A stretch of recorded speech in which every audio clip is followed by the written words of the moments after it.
订阅本频道，不错过任何虞书欣资讯。虞书欣不愧是和赵露思对标的演员。随着赵露思和银河酷娱闹掰，沦落为网红后，虞书欣也因为1年级中霸凌张皓月事件，遭各家粉丝以及围观路人起底，越来越多的黑料偷偷藏不住了，直接迎来爆炸性塌房，人设秒从小太阳变成了小太妹。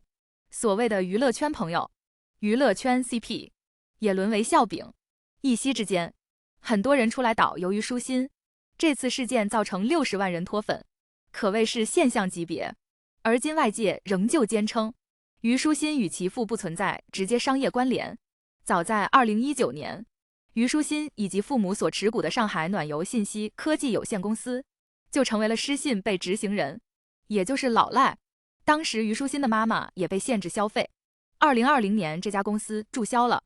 注销原因是宣告破产。但是2019年6月，参加《青春有你》的虞书欣曾公开父亲购买奢侈品的现状。2016年到2023年，不配合执行的虞书欣父母却有钱消费大额度商品，令人唏嘘。当年，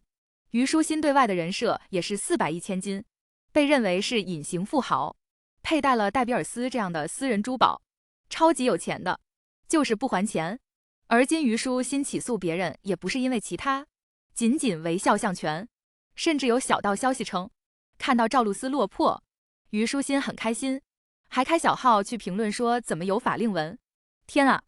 要是真的，这也太搞笑了吧。此外，虞书欣还代言了 Ubros 这款内衣品牌，结果却老是在台上对着男性整理内衣，让很多网友表示自己真的要对虞书欣的代言产生排斥了。没想到季董选老公张唯一后，又一艺人反向带货了。对于他终于塌了，很多路人喜大奔普。万万没想到，早在2024年，膨胀的明星虞书欣就被很多路人挂出来极其没有礼貌，不尊重群演、粉丝以及路人。当年有人是24年北春的舞蹈演员，节目是提前录制的，很多明星都超级亲近的，包括李宇春以及一些老艺术家。虞书欣来的最晚，让大家等到凌晨，脾气还特别大，看到有手机就不拍摄，所有人必须被强制收手机。大家对他明明都很热情，结果只能总导演下场开哄，哄好了放狠话说只录制2遍，不管效果如何，让团队自己想办法。录制暂停，团队就上台打黑伞挡着。没想到最后业务太差来了好几遍，最后因为时间太长，其他人都走了。在三亚拍摄双轨的时候，群演夸赞她漂亮，她也不搭理，还让保镖赶人，不让女生靠她太近，反倒是何宇非常柔和亲切。是，国王在冬眠的追剧团也很夸张，40分钟观影完全没看成功，因为他们一直在测光，各种角度的，就为了让主演们的脸被打得发亮，看起来一点瑕疵都没有，丝毫不考虑观众的感受。在泉州拍戏的时候也很恐怖，男主一早就赶来拍戏，结果他说自己脸肿了，要下午来拍，然后自己在空调房休息1小时，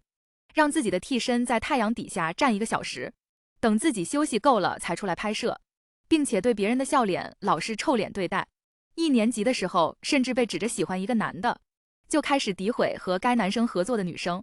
说他2条腿怎么能这么打开呢？明明很正常的动作，和对待张皓月一样的攻击性十足，甚至就连自己的好姐妹赵小棠都没有放过，在非日常派对里面吐槽对方家长和弟弟的暴发户作风。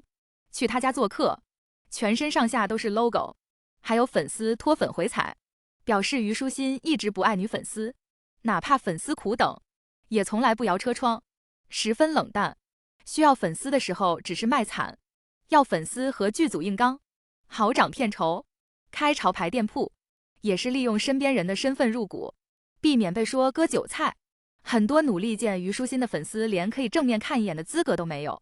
潘佑成也是好玩，这个时候点赞了网友评价的他和虞书欣互相扇巴掌的画面。当时在餐桌上比赛石头剪刀布扇巴掌也是虞书欣提出来的。一娱乐万男生，和虞书欣合作的男艺人其实被他整理的人可太多了，所以很多 CP 粉丝磕的糖里面的确是有很多玻璃渣的。这一次大厦倾倒也是民之所向了，一个艺人要想走得久，必然还是要靠人品和实力作品，而不是炒作啊。节目最后，希望小伙伴们订阅本频道，本频道专注虞书欣的新闻资讯。